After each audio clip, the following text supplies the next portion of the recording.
Greetings, everyone, again. Happy New Year, again.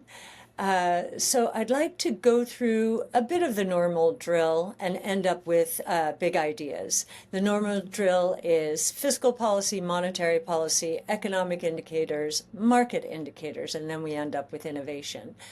Remarkable start to the year. Now that the Trump administration is in, we're seeing DOGE in action, the Department of Government Efficiency. It looks like 60,000 people wanted to take the buyout before the judge stopped the program temporarily. So 60,000, what is that? I think that the Trump administration wanted 10% of federal employees to sign up for this buyout program. And that would have meant a little over 200,000 people. But if you look at the number of people who would have been exempt, meaning they did not qualify for this program, that number is a little over 1 million, I believe. And so 60,000 out of 100,000 would be 6%. Now, we'll see what happens. But it is important, I think, that DOGE is at work and moving swiftly. In fact, the administration is moving swiftly on all sorts of things. I think that as this administration advertises what we're spending money on and really presenting it to us as our tax dollars, would you spend your money on this, that, or the other? I think it's making more sense to many people, not all people, and we understand that, that we probably are spending too much on programs that have little to do with our day-to-day. The other thing that President Trump is doing is he is using tariffs as in his negotiations. And that became clear, especially vis-a-vis Canada, when there were retaliatory tariffs proposed, and President Trump made it very clear, look, there are two things that we're negotiating about here, immigration and drugs. And so he really wasn't using it for anything but that. And that became clear. Same with Mexico, and the negotiations are on. Now, the other thing that's going on, and we'll get to this when we get to the charts, is, you know, historically in the U.S., tariffs were the primary source of government revenue. Now, that was quite a long time ago. And you'll be able to see the shift toward income taxes. But it does seem that the president is thinking very much about taxes and how to maybe shift a little bit more towards tariffs once again, as we move perhaps to a flatter tax system, which would be extremely healthy for the economy. Take the government out of our hair. Let us spend our money in ways we choose, charity and otherwise, of course.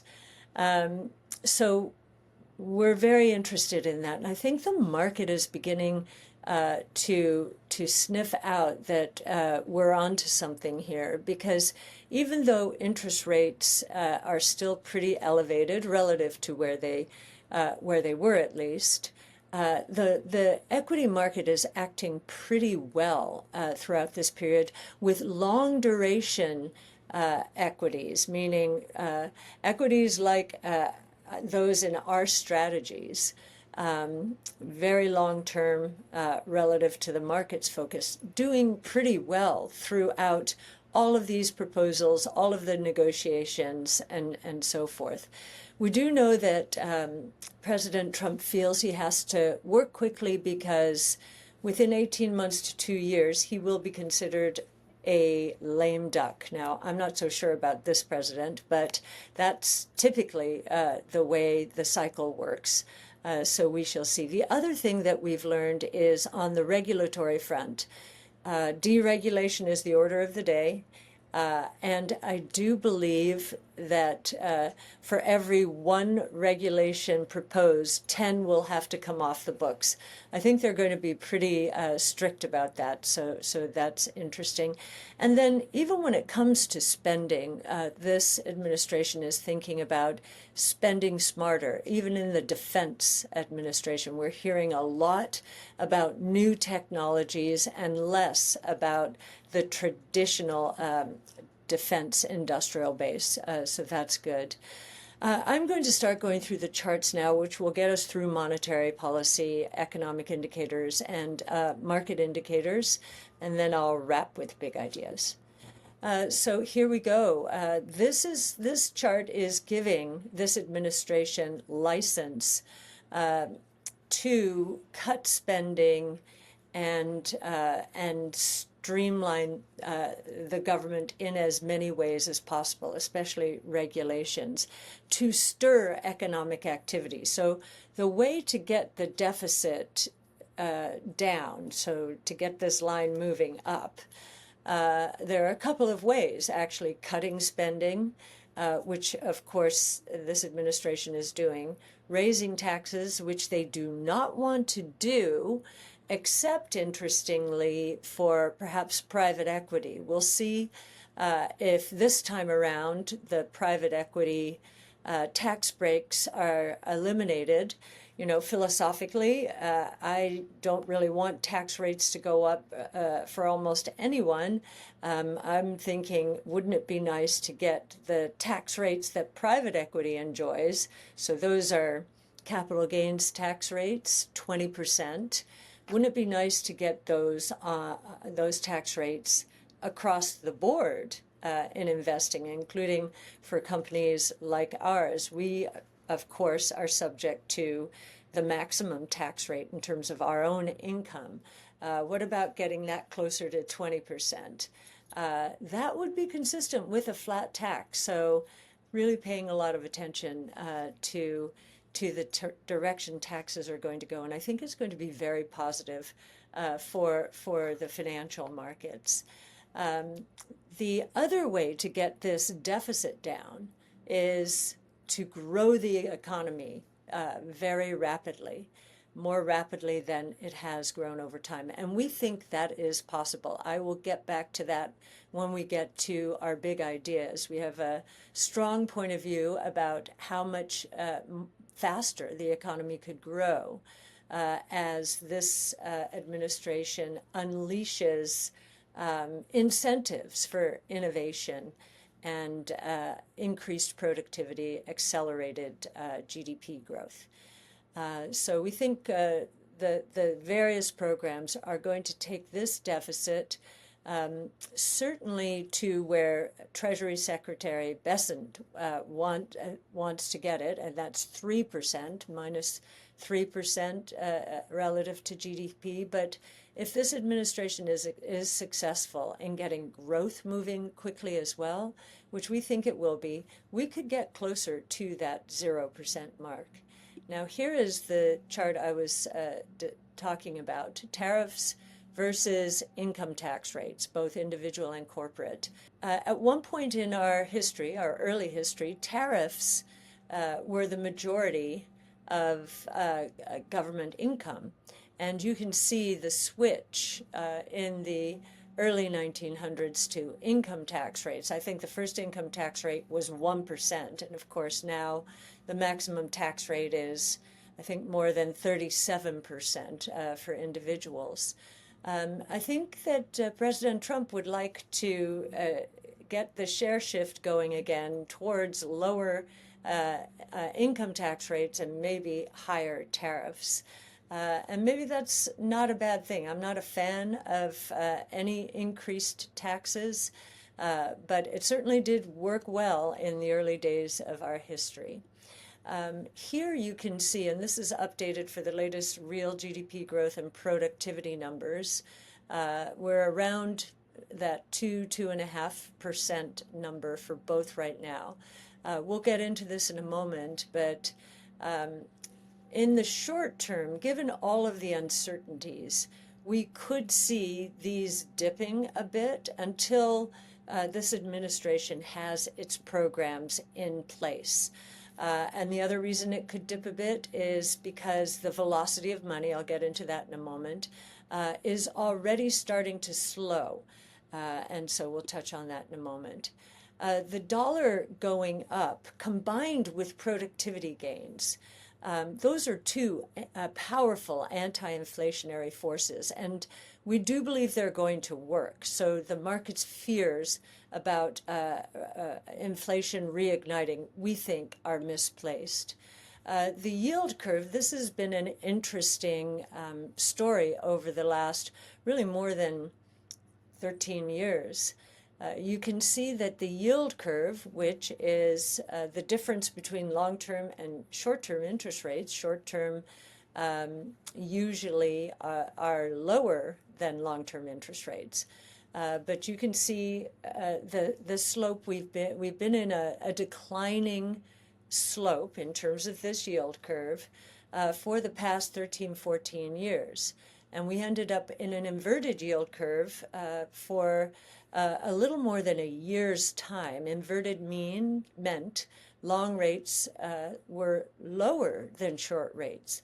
That has flipped back around recently, and so we're going to be testing this downtrend. We could see a little more steepening, and we'll see if this downtrend has been broken. Why are we paying attention to this downtrend? I believe that the fixed income market has been sniffing out some deflationary undercurrents.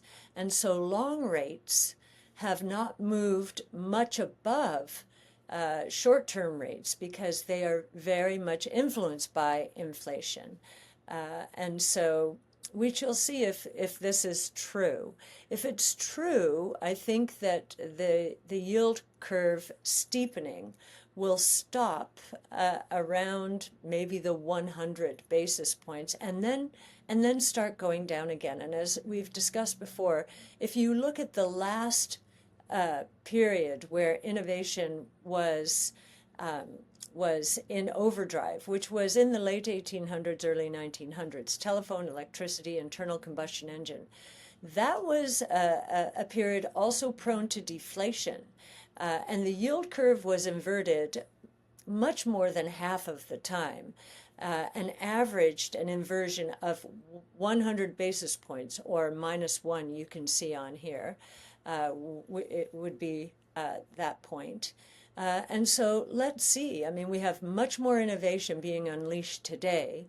It is highly deflationary in nature. It is catalyzed by artificial intelligence. And so we would not be surprised to see this slope continuing down, meaning from a trend point of view. And so on to monetary policy, and here you can see money growth. I think we're up to 3.9% M2 growth on a year-over-year basis. You can see that in the purple line. The purple line tends to lead inflation. Now, you can see the purple line suggests that we could get down to 0% or less inflation generally, and you can see we're a bit stuck in the 2 to 3% range. Of course, the Fed is aiming for 2%. It's going to hang tough, and so we may see only 1 or 2 cuts this year if this inflation rate does not continue down. Now, we think it will continue down for a few reasons. Rent is the stickiest part of this inflation rate. And you can see on this next chart where some early indicators of rent suggest the CPI rental inflation is going. So the black line here, you can see, is very, very sensitive to what's going on, or has been, in the last few years. During COVID, the new tenant rents, so that's the black line, soared into the double-digit range. And you can also see that since then, that rent indicator has been coming down and has gone negative. Now, the last time we saw this go negative was in 08-09, and that, of course, was a housing crisis. We believe the reason it's going down now, or one of the reasons, is because a lot of new rental units are coming onto the market. There was a huge construction boom and it really started after 08-09 as we were at 0% interest rates, and private equity money especially was looking for yield. And so a huge amount went into non-commercial, non-residential construction, so commercial construction, much of that in multifamily. And so we're beginning to see the early signs that that supply is coming into the market. And you can see it's a good leading indicator for the other much more lagged parts of the rental index. So those are owner's equivalent rent of residence. Both of these are in the CPI, and rent of primary residence. And so we think those numbers are going to come down from the 5-ish% range on a year-over-year basis down to 0 or even less, because the building over a decade period of time was quite substantial. And then the other reason we think inflation could continue coming down is velocity. So here you can see the velocity of money, which is the rate at which money turns over. It was part of the disinflationary movement in this century. The velocity of money was coming down. It was turning over at a slower and slower rate. So it was taking some of the firepower out of money growth. And you can see here, after the tech and telecom bust and that recession, we had a little bit of a lift in that cycle before it resumed its decline. And then in 08-09, we had less of a cyclical bounce because it was such a bad period, and there was a lot of fear in the marketplace. So the velocity of money continued to slow. It plummeted during COVID, as you can see, and we have had a bounce back, a cyclical bounce back, bigger than the ones we've seen in this century thus far. But it is starting to roll over, and you can see this on this next chart, the velocity of money on a year-over-year basis. It peaked around 11%, so it was adding to the firepower of money. And it has been slowing. It's now at 1.3% as of the fourth quarter. But if you do the quarter-to-quarter sequentially, it has started to fall, which means this is starting to work against money growth in terms of stimulating the economy. Now, if money growth is only 3.9% on a year-over-year basis, and the velocity of money starts falling or even just flattens out, goes down to 0 on a year-over-year basis, which we think it will. There is a lot of uncertainty, new administration, a lot of fear as to what is going to change. There's a lot of excitement, to be sure, as well. But when it comes to the pocketbook, you'll find people will hold close until there's a little more certainty. So if we go down to 0 here, then on a year-over-year basis, nominal GDP will be 3.9%. And with inflation around the 2.5% to 3% range, that will not leave a lot of room for real GDP growth on a year-over-year basis. Nominal GDP right now, nominal GDP growth is around 5%. So going down to 3.9% will be a slowdown. And unless inflation comes down, real GDP growth is going to give way. So this is a race, which is going to come in more, inflation or real GDP growth. That will be very interesting to see. Here is another reason velocity is going down.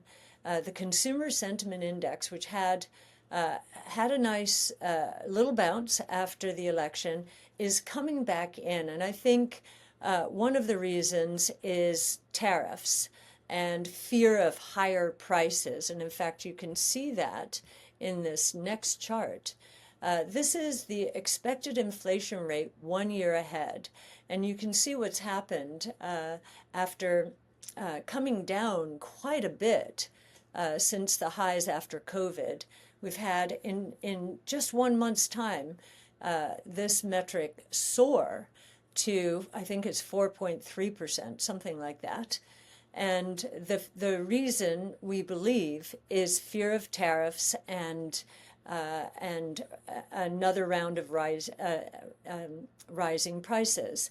Another reason is egg prices. We know that the bird flu has attacked chickens, and so egg prices are going up dramatically. Even, I mean, if you can get eggs at all. We know shelves are bare in some places, and that has an impact on the consumer psyche, as does the recent turnaround in gasoline prices after months and months of going down. So for those three reasons, it's gone up. Now, and longer-term inflation expectations have not gone up so much. So this is expectations of inflation for the next 5 to 10 years. It's up to 3.3%, which we have not seen since 08-09. So it is higher than it has been in quite some time, but is not nowhere near the 4 to 5% range. In fact, we haven't really seen that since the early 90s, so it would be surprising to see that anytime soon.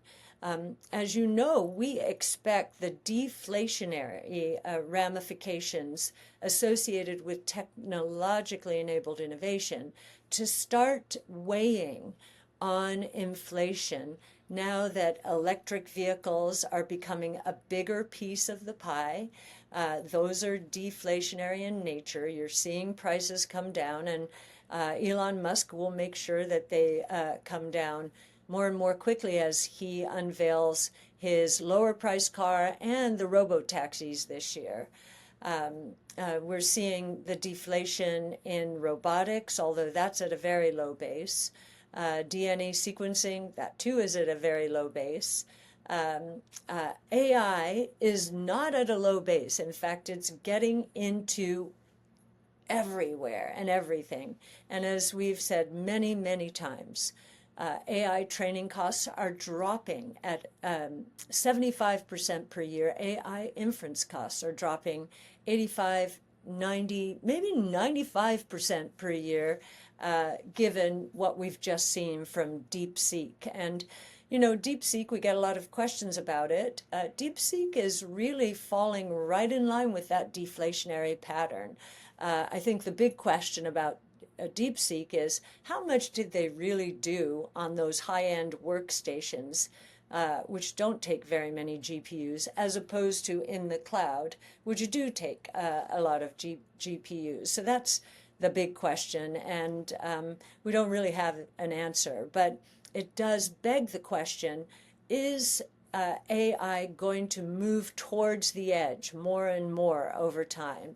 And we think it will. The history of technology is pendulum shifts from centralized to distributed or decentralized, and cloud was centralized and is very expensive. And so looking for solutions closer to the edge that are less expensive makes a lot of sense. We just don't know how quickly it's going to happen. So now into some indicators. We did get the employment report today. with big revisions. Actually, the revisions were down. It's a longer term revision for the last year, down around 650,000 jobs. So those were jobs that were reported month to month, right? And the market reacted to them, and lo and behold, they weren't there after all. That said, the household employment measure, that was revised up by 2.2 million. And it had something to do with immigration statistics. So, something for everyone in the report: average hourly earnings higher than expected, but maybe influenced by the wildfires in California. They were up 0.5% and now up 4.1% year over year. Productivity up 2-ish%, meaning underlying inflation maybe 2-ish%. So not alarming. And hours worked were down. Again, could have been the fires and inclement weather in some places. So a very difficult report to read much into because of the revisions, weather, wildfires. So we won't spend much more time than that, except to say you can see permanent job losers the number has been going up, did come down a bit this last month. So that's good, but the trend is still up, and so stay tuned there. Auto sales, this is another measure of the kind of confidence out there or uncertainties. The previous month, so I think that was December, auto sales got up to 16.8, I think it was 16.8, and they dropped down to 15.6, I believe, or 15.6. So back into the range where they have been, not back to where they have been when confidence is riding high, which tends to be 17.5 million units. Now, maybe some of what's going on has to do with Uber and expectations of robo-taxis and why own a car if I can pay as I go. That may be a secular change, so we do have to think about that. And then the other high multiplier part of the economy is housing. So home sales still in a basing pattern at very low levels, very, very low levels. I remember when I started in the business in the late 70s, when I was in college, this number was 5 million plus. So very low by historical standards. And a lot of people still trapped in their homes by high mortgage rates.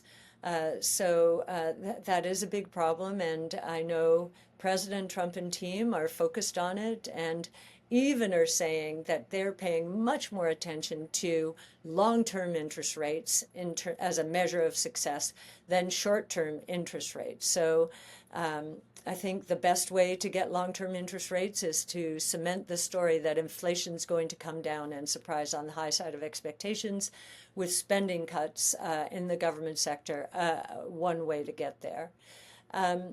Here, I'll just highlight this once again.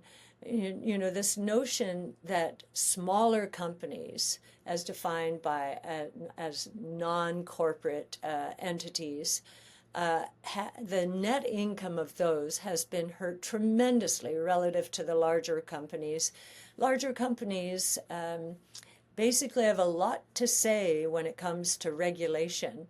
They have big lobbying organizations and teams that help them with the political process, whereas the smaller companies do not. We think that's going to change dramatically, and we think that the market thinks that as well, because as I mentioned earlier, the market is broadening out. It's not just Mag 6 anymore. And that is accruing to the benefit of these non-corporates, and we think that is also a very healthy development.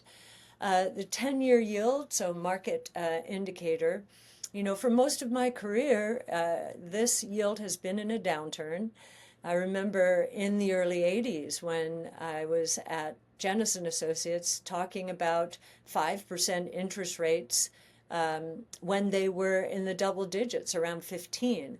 And I remember back then people saying, okay, yeah, the only way we're going to get to 5% is if we move into a depression. And of course, that was completely wrong. COVID, we felt like was close to it, but we had been well below 5% for almost 15 years. Now, 5% is kind of nominal GDP growth territory. And so maybe we should change our thinking, especially if we get some great policies that encourage rapid growth. Maybe 5% is the right level for short-term interest rates. And if we get that yield curve moving negative again, it will be because the rapid growth is associated with lower inflation, which it has been over these last really 45 years. If you look at most of that period, when growth picked up, inflation came down because productivity picked up as well. And we think that will be true again. So maybe the inverted yield curve, that idea, is going to become more mainstream in terms of the thought process. It certainly is not there yet. And then here's another market-based indicator. So here are the yield spreads. So the spread between corporate high yields, so many people would call them junk bonds or close to junk bonds, versus the 10-year Treasury yield, so the risk-free, so-called risk-free yield. And when this is at the lower end of the range, it means the market is not worried about companies going bankrupt. Not at all. And you can see this is toward the low end of the range. You can see what happened during COVID. There was that, oh my gosh, who's going bankrupt? And even more during 08-09, this spread got to 20 percentage points, which was pretty shocking because interest rates were near zero, and companies who investors were worried were going bankrupt, they had to pay 20%, or their yields went up to 20%. So no worries here, according to the markets. All is well. You can see commodity prices, another market indicator, still kind of flatlining as measured by the Bloomberg Commodity Price Index around that 100 mark where it was in the early 80s, early 90s, and so forth. And we're always struck by this measure, which is the ratio of metals prices to gold prices. You can see those are right at where they bottomed during COVID. Now, the long-term Treasury yield is nowhere near that. In the green line, you can see back then it was at around 0.5%. And today we're closer to 5%. So big disconnect in what has been a very high correlation since 08-09. And even before that, you can see the correlation. It wasn't maybe as high, but it was pretty high. So what is going on? Is this going to correct, or is there going to be a reversion to the mean because metals prices go up relative to the gold price? And of course, one of the reasons the purple line is going down is the gold price has been screaming, but the metals prices have not been catching up. And so the purchasing power of gold has been going up. Meanwhile, our interest rates have been going up. Normally, they would be going down. And we do think, if we're right on this concept of deflationary undercurrents, we do think that interest rates will come down, even if this other metric, the metals to gold, goes up somewhat in a strong economy. Here's the S&P price to gold ratio. There is a very well-known strategist out there, Charles Gove, who believes that the next big move for this indicator is down, much like we saw in the 70s, which was a horrible environment for the equity markets. The gold price went crazy, inflation went crazy, and the stock market was terrible. It went nowhere. You can see there's a bit of a tug of war developing here. The gold price has gone up, but the equity market has gone up. And so this tug of war is still on. We believe the tug of war will resolve to the upside, while Charles believes it is to the downside. He's much more worried about the inflationary ramifications of our profligate spending in government, while we think that Doge is going to bring that under control with some good success. Here is a leading indicator for the last chart. You can see the S&P relative to oil prices is going up. So that uptrend since 1980 we think will remain in place, especially because we do expect the oil price to go down as transportation goes electric, and as we go more and more nuclear over time, which of course that will take some time, but the investment dollars moving into that space are quite substantial. Here you can see Bitcoin to gold. The gold price has been extremely strong, so they've been passing the baton back and forth. Last year, at the beginning of the year, the gold price was much stronger than the Bitcoin price, and you can see what happened in the second half of the year. And now we've passed the baton back to gold for a little while, but you will not be surprised to know that we expect the Bitcoin to gold ratio to continue moving up as it has really in a trend sense since it began a number of years ago. Now, I'd like to turn over to big ideas now. Just a few charts to whet your appetite. We released Big Ideas 2025 this week, and we are going to be doing a lot of videos around each section. Each one of the teams is going to present its section and bring it to life for you. But just to give you a sense of more high level what we think are the ramifications of the massive amount of innovation taking place today, you can see where we believe real GDP growth is going. So our forecast for the next 5 years is that it will ramp and we will average 7.3%. Now, some people think that's absolutely crazy. This is a global real GDP growth number. Now, the reason we don't think this is crazy and that it could be very conservative, as crazy as that sounds, is the history of real GDP growth globally is step functions associated with big technology cycles. And as I mentioned before, the last big one was around the late 1800s, early 1900s. For the 400 years before that, real GDP growth, as best as Brett Winton, our chief futurist, in consultation with academics, has figured out, the real GDP growth rate back then was 0.6% over 400 years on average per year. That technology revolution, telephone, electricity, internal combustion engine, took it to 3%. That's a 5-fold increase. We're saying little more than 2-fold increase, even though we have five platforms evolving at the same time now: robotics, energy storage, artificial intelligence, blockchain technology, and multi-omic sequencing. The IMF forecast is 3.1%, but even that has come up. The consensus forecast last year when we did this chart was 2.6%.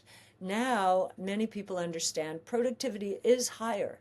than they thought it would be, and so they have raised their assumptions. The next chart involves the ramifications of all of this innovation, or the impact on the financial markets, the equity market. You can see GDP, the trillions that we expect in the years ahead. And you can see where we think the market, the global equity market, will be valued. Right now, and this actually was a surprise to me when Brett showed us this chart, globally, the GDP and the equity market cap are essentially equal, so 100%. Now, in the U.S. alone, that's closer to 200%. So it means the rest of the world could be very undervalued if the cost of innovation is collapsing, which we believe it is, and therefore many more people and businesses will have access to it throughout the world, not just the U.S. Now, that also assumes that the regulatory environment and incentive systems are right.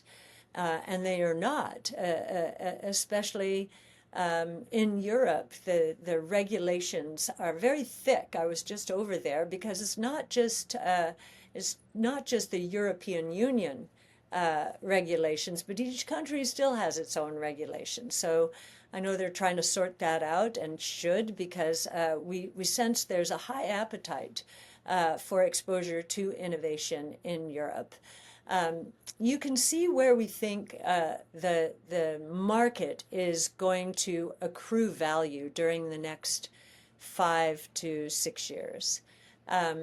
We believe that in the purple there, that truly disruptive innovation is going to see a disproportionate jump in value. It's highly undervalued now. We've been through a market that has concentrated heavily towards the Mag 6. You can see the Mag 6 in turquoise there. So it tripled from 2019, more than tripled, to 2024, while truly disruptive innovation went up maybe 30%. So we've been fighting that big headwind, and we think that's going to reverse. It's not that Mag 6 is going to go down. We expect nearly a quadrupling over the next 5 years. But for truly disruptive innovation, we expect more than a tenfold increase in market cap. And you'll see that we expect the rest of the market to deliver negative returns. There's going to be a lot of disruption caused by these 5 innovation platforms, which involve 15 different technologies, which you can find in Big Ideas. And here's the table of contents for Big Ideas. You'll learn a lot about the convergence among these technologies and the enormous opportunities they're creating in the marketplace. A lot of original research, a lot of hard work. We have the most amazing analysts and directors of research and chief futurists and others who really have brought this to life in Big Ideas 2025. So I hope you'll take a good look, and then you'll also look out for the videos where you can meet our analysts, and they can help bring these ideas to life for you. Okay, so thank you very much, and until next month.